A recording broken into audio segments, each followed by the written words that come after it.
My alarm rang at 5 in the morning. I opened my eyes. I was alone in my bed.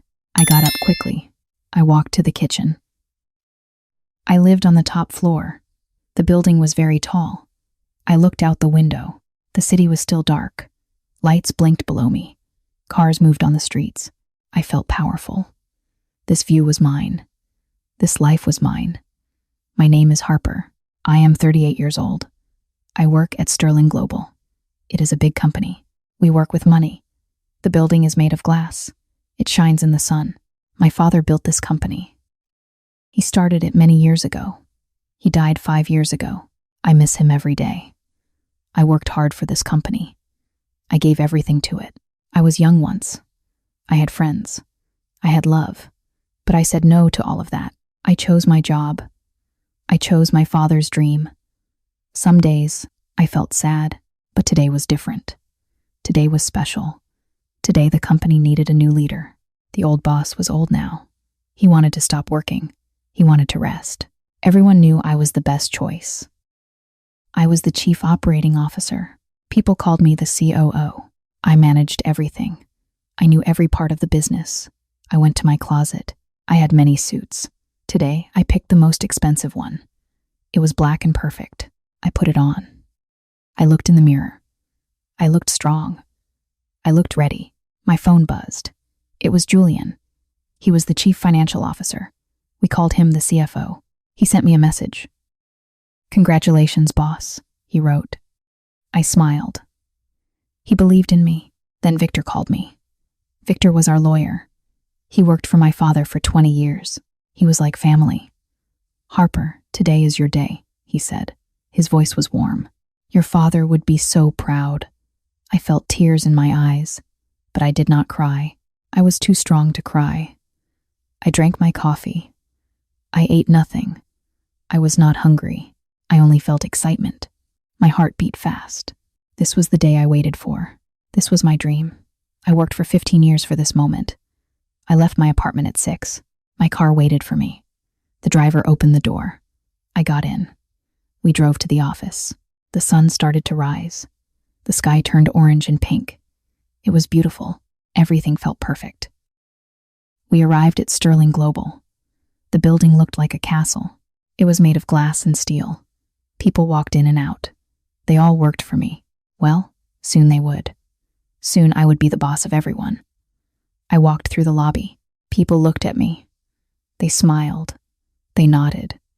"Good morning, Miss Harper," they said. I felt like a queen.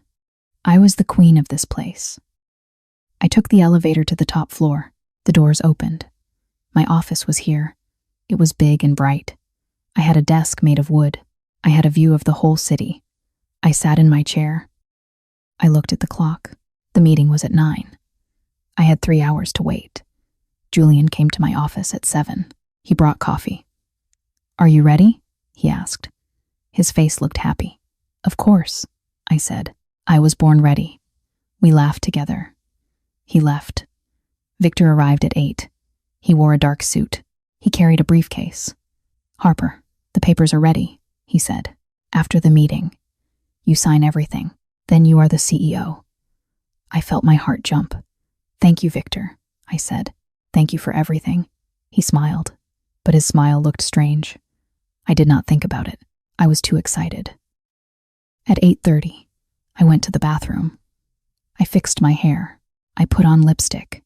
I looked perfect. I looked like a leader. I looked like my father. I walked to the boardroom.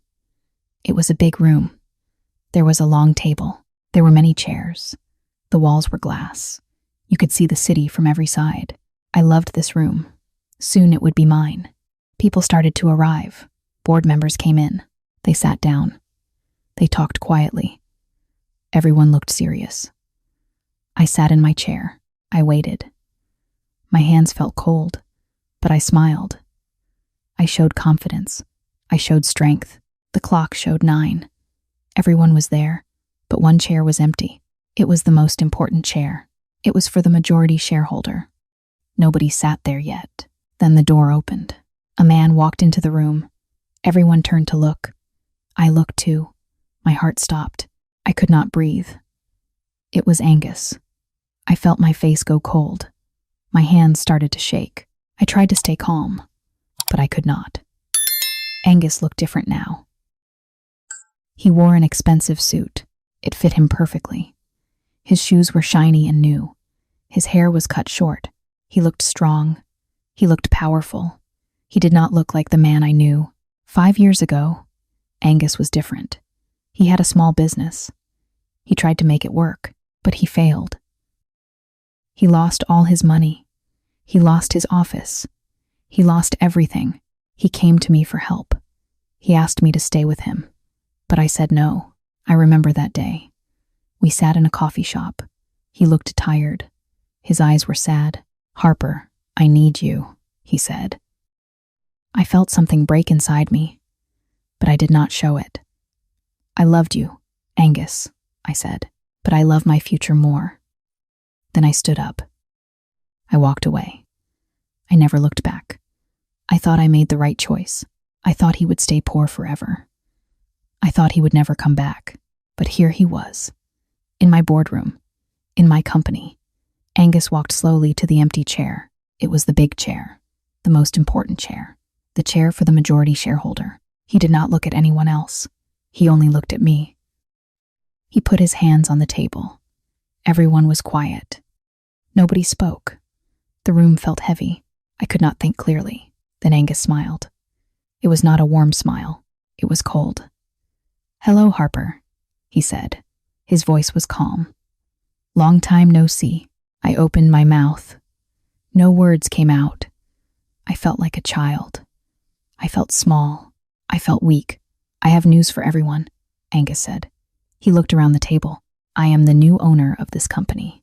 I bought the majority of shares. Sterling Global is mine now." The board members looked shocked. They looked at each other. They looked at me. Julian's face turned white.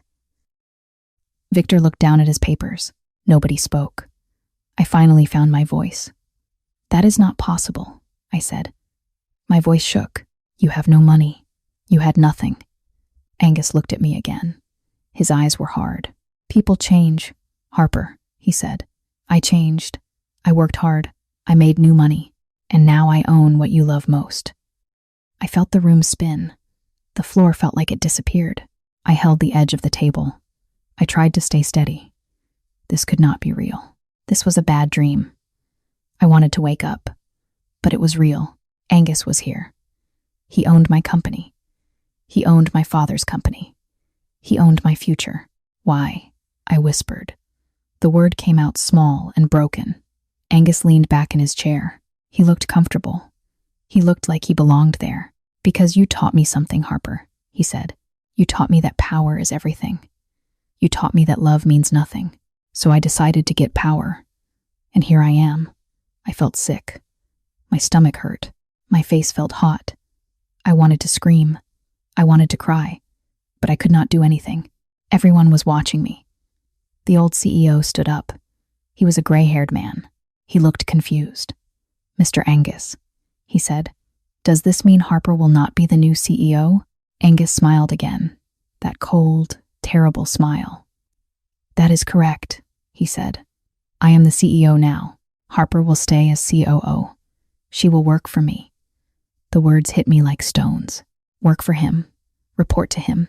Obey him. I left him 5 years ago. I broke his heart. I chose my career over him. And now he was my boss. Now he had all the power. Julian tried to speak. "But sir," Harper has been. Angus raised his hand. Julian stopped talking. "The decision is final," Angus said. His voice was firm. "This meeting is over. Harper, please stay. We need to talk." Everyone stood up.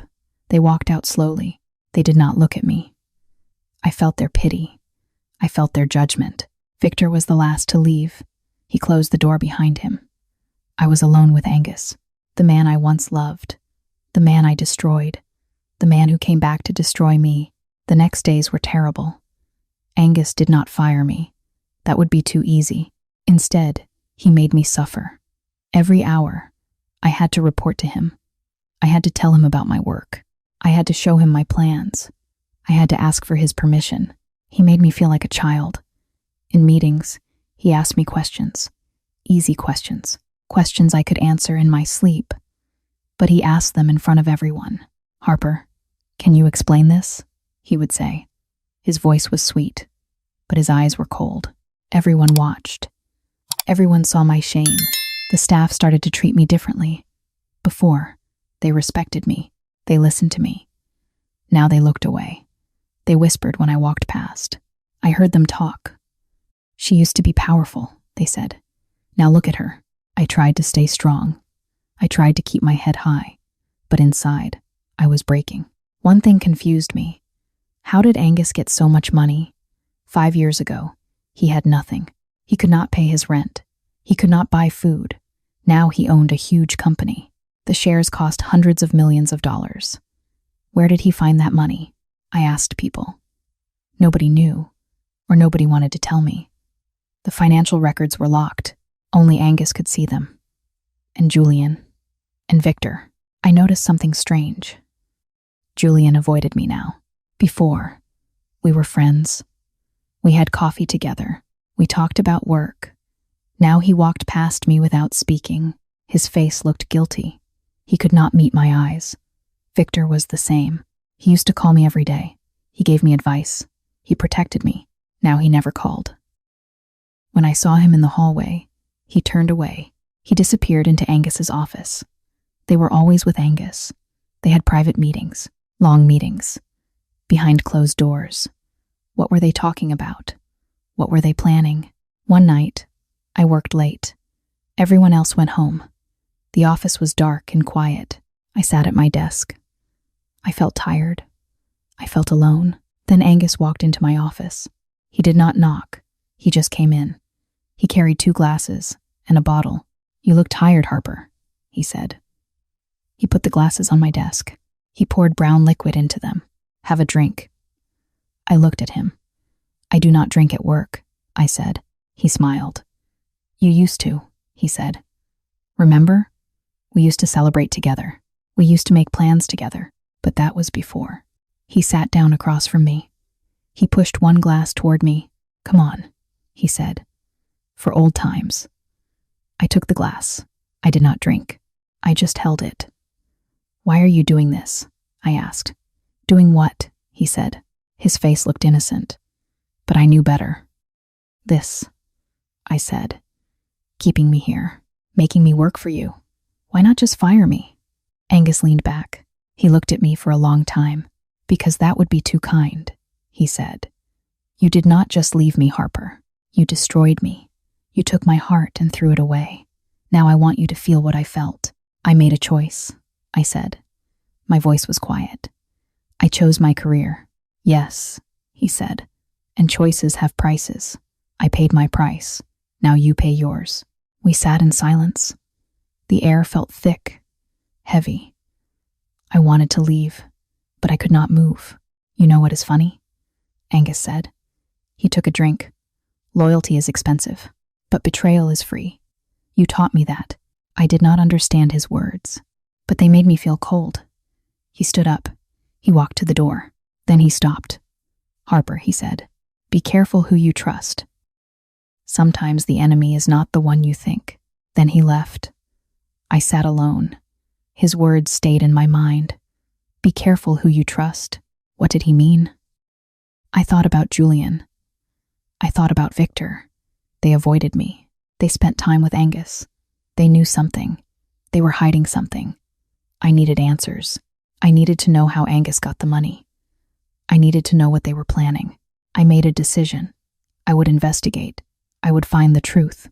The company had files, financial records, purchase documents. They were locked, but I knew the system. I helped build it. I looked at the clock. It was midnight. Nobody was here. It was the perfect time. I turned on my computer. I started to search. I typed in passwords. I opened locked folders. I was breaking rules, but I did not care. This was my company, my father's company. I had a right to know. The screen glowed in the dark. Numbers appeared. Names appeared. Documents opened. And then I saw it. A name I did not expect. A name that made my blood freeze. The name on the screen was The Sterling Legacy Trust. I stared at it. My hands started to shake. I knew that name. My father told me about it before he died. "Harper," he said, "I saved money for you. It is in a trust. You can use it when you turn 40. Or if the company needs help, Victor will keep it safe for you." The trust was my money, my inheritance, my future. It was supposed to be mine. Nobody could touch it except me, or so I thought. I clicked on the file. More documents opened. I saw numbers, big numbers, hundreds of millions of dollars. I saw dates. I saw transfers. I saw signatures. My heart beat faster. I read everything carefully. The story became clear, and it was horrible. 3 months ago, Victor opened the trust. He did not ask me. He did not tell me. He just opened it. He took out all the money. Then Julian moved the money. He put it into different accounts. He hid it. He made it look like business money, normal money, clean money. Then they gave it to Angus. They helped him buy the company shares. They helped him become the owner. They used my own money to steal my company from me. I felt sick. I put my hand over my mouth. I wanted to scream, but no sound came out.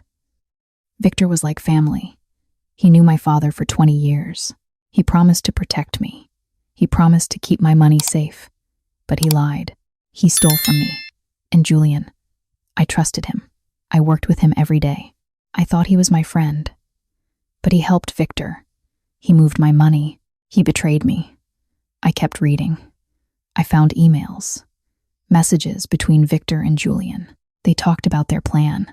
"Harper is too confident." Victor wrote, "She thinks she will be CEO. She does not watch us. This is our chance. We need someone to be the face." Julian replied, "Someone who can sign papers. Someone who wants revenge." Then I saw another name, Angus. "I found the perfect person," Victor wrote. "Angus Cole. Harper left him 5 years ago. He lost everything. He hates her. He will do anything to hurt her." My stomach turned. They chose Angus on purpose. They knew our history. They knew he would say yes. They used his pain. They used his anger. I found a contract. Angus signed it. The words were clear. Angus would be the CEO. He would own the company on paper. But Victor and Julian controlled everything. They made all the real decisions. Angus was just their puppet, their tool. He got nothing from this. No real power. No real money. Just a title and a chance to hurt me. Did he know? Did he understand they were using him too? I thought about his words. Be careful who you trust. Sometimes the enemy is not the one you think. Maybe he did know. Maybe he was warning me. But why? Why would he help me now? Or maybe he did not care. Maybe revenge was enough for him. Maybe seeing me suffer was worth everything. I printed the documents. I needed proof. I needed evidence. My hands shook as the papers came out. Each page showed the truth. The terrible, ugly truth. Victor and Julian stole from me. They used my father's money. They destroyed my future. And they made Angus their weapon. I looked at the clock. It was 3 a.m. I felt tired. So tired. But I could not stop. I needed to do something. I needed to fight back. I put the papers in my bag. I turned off the computer. I stood up. My legs felt weak. But I walked. I had to move. I had to act. I would confront them. All of them. Angus, Julian, Victor. I would show them the proof. I would expose their lies. I would take back my company. But first, I needed to be smart. I needed a plan. If I went to them now, they would deny everything. They would destroy the evidence. They would destroy me. I walked to the elevator. The building was empty and dark. My footsteps echoed. I felt alone, so alone. The elevator doors opened. I stepped inside. I looked at my reflection in the metal doors. I looked old, tired, broken, but I was not broken yet. I still had fight in me. I still had my father's strength. Tomorrow I would act. Tomorrow I would fight. Tomorrow I would win. Or so I thought. The next morning, I went to work early. I carried the papers in my bag. I felt angry. I felt ready. I walked straight to Angus's office. I did not knock. He did not look surprised. "Harper," he said. "Good morning. Do not talk to me," I said. My voice was loud. I threw the papers on his desk. "I know everything. I know what Victor and Julian did. I know they used my money. I know they used you." Angus looked at the papers. He did not touch them. He just looked. Then he looked at me. His face was calm. Too calm. "You are right," he said. "They did use your money." I felt confused. He agreed? Just like that? "Then help me," I said. "We can stop them together. We can fix this." Angus shook his head. He opened a drawer.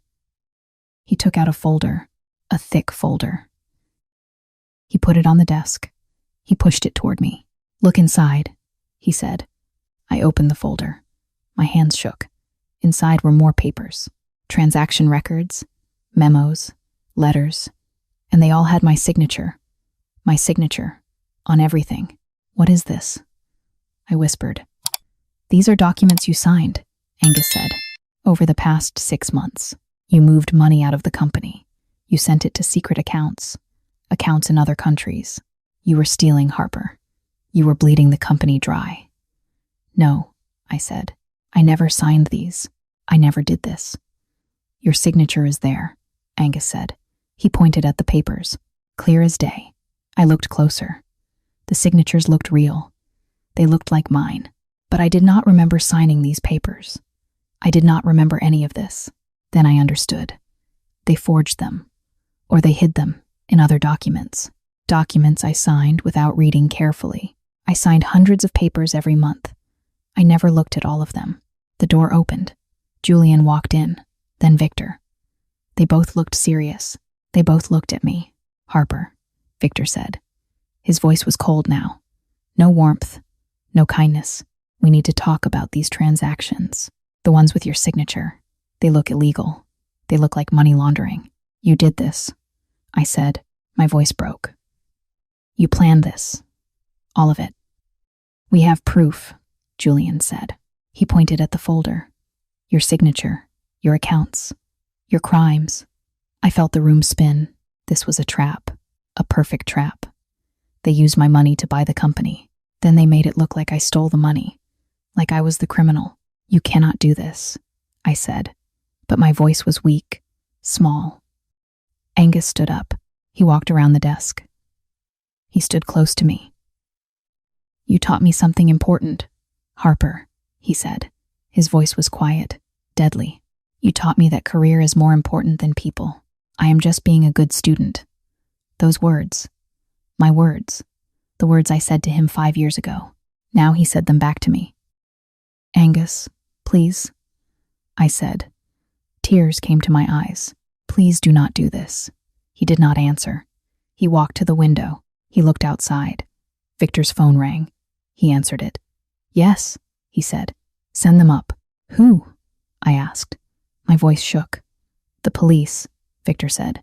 "Financial crimes investigators. They have questions for you, Harper." I felt everything fall away. The floor, the walls, the world. I thought about my father. I thought about his company, his name, his legacy. I destroyed it all. No, they destroyed it. But nobody would believe me. The proof was against me. My signature was on everything. I heard footsteps in the hallway. Many footsteps. They were coming for me. I looked at Angus one last time. He stood by the window. He did not look at me. He did not speak. He was done with me. I lost everything. My company, my money, my freedom, my father's name. And there was nothing I could do. The police took me away. They walked me through the office. Everyone watched. Nobody helped me. Nobody spoke. They just stared. I saw their faces. Some looked sad. Some looked happy. Most looked away. We walked to the elevator. The doors opened. We went down. Down, down, down. I used to go up in this elevator. Up to my office. Up to my dreams. Now I went down. Down to nothing. The lobby was full of people. Employees. Security guards. Strangers with cameras. They all looked at me.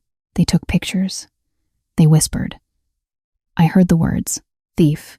Criminal. She stole everything. I wanted to scream. I wanted to tell them the truth. But who would listen? Who would believe me? Cold rain. It touched my face.